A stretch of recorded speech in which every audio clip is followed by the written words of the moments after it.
আসসালামু আলাইকুম প্রিয় শিক্ষার্থী বন্ধুরা, আমরা অনেকেই হাতের লেখা সুন্দর করার জন্য না জেনে বিভিন্ন কৌশলে বিভিন্ন পদ্ধতিতে প্র্যাকটিস করি।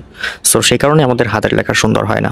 আসলে হাতের লেখা সুন্দর করার প্রথম এবং সবথেকে গুরুত্বপূর্ণ এবং কার্যকরী যে টিপস সেটি হচ্ছে বর্ণমালা সুন্দর করা। সো আমরা আজ বাংলা ব্যঞ্জন বর্ণ প্র্যাকটিস করব।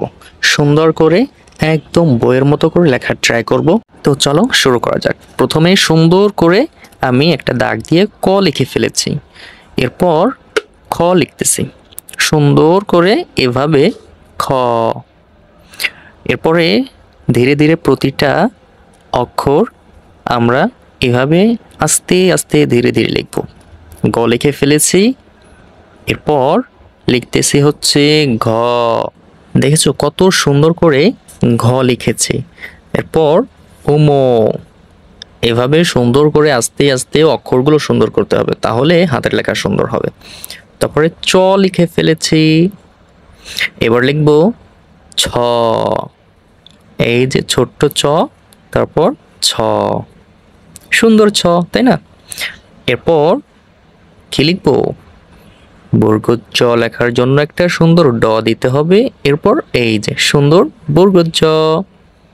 এবার ঝ, এই যে বয়ের মতো, তারপর হয়ে গেল ঝ। এরপর ইও, এই যে এ দিয়ে তারপর এভাবে হয়ে গেল সুন্দর ইও। দেখেছো কত সুন্দর একটা ইও। এরপর লিখতেছি ট, সুন্দর ট। এরপর লিখব ঠ, এই যে সুন্দর একটি ঠ। দেখেছো কত সুন্দর। এরপরে লিখবো হচ্ছে ড, এই যে লিখে ফেলেছি। তারপরে ঢ, দেখেছো কত সুন্দর ঢ। এভাবে তোমরা খাতায় প্র্যাকটিস করো। এবার আমি লিখতেছি মধ্যাহ্ন। এরপরে ত, এইভাবে সুন্দর করে প্র্যাকটিস করো তোমরা খাতাতে দেখে দেখে। এই যে সুন্দর থ হয়ে গেল, দেখেছো থ। এরপরে এই যে দ, সুন্দর একটি দ। দ এর পরে আমরা লিখব হচ্ছে ধ। ধ লেখার জন্য প্রথমে ব, তারপর এইভাবে হয়ে গেল ধ। এরপরে সুন্দর করে দন্তান্ন, সুন্দর দন্তান্ন। এরপরে এভাবে প, দেখেছো কত সুন্দর প। এভাবে তোমরা খাতায় কিন্তু প্র্যাকটিস করতে হবে, তাহলে হাতের লেখা সুন্দর হবে। তারপরে লিখতেছি ফ, সুন্দর ফ। এরপর এই যে ব, তারপর ভ, সুন্দর ভ। এরপরে আমি লিখব হচ্ছে ম। দেখো কত সুন্দর বড় একটি ম, দেখেছো কত সুন্দর ম। ময়ের পরে কি হবে তোমরা আমার সাথে বলো, ময়ের পরে কি হবে? ময়ের পরে অন্তর্জ, তারপরে র, ব দিয়ে নিচে ফোঁটা দিলে র হয়ে গেল। এরপর এই দেখো সুন্দর একটি ল লিখে ফেললাম। ল এর পরে কি হবে?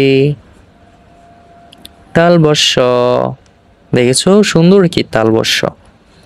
তালবস্য এর পরে মধ্যাংশ, যেটাকে এই যে প্যাট কাটা মধ্যাংশ। এরপর দন্তস্ব, সুন্দর একটি দন্তস্ব। দন্তস্ব এর পরে কি হবে? দন্তস্ব এর পরে হবে এই যে হ, সুন্দর একটি হ।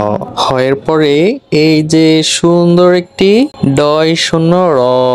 ডয় শূন্য র এর পরে হবে এই যে ঢয় শূন্য র। তারপর অন্তস্থ, দেখেছো অন্তর্জ এর পরে নিচে ফোঁটা দিলে হয়ে যায় অন্তস্থ। তারপর অসন্ততা, সুন্দর অসন্ততা। এরপর অনিশ্বার, অনিশ্বারের পরে হবে হচ্ছে বিসর্গ, দুইটা গুল্লা বিসর্গ।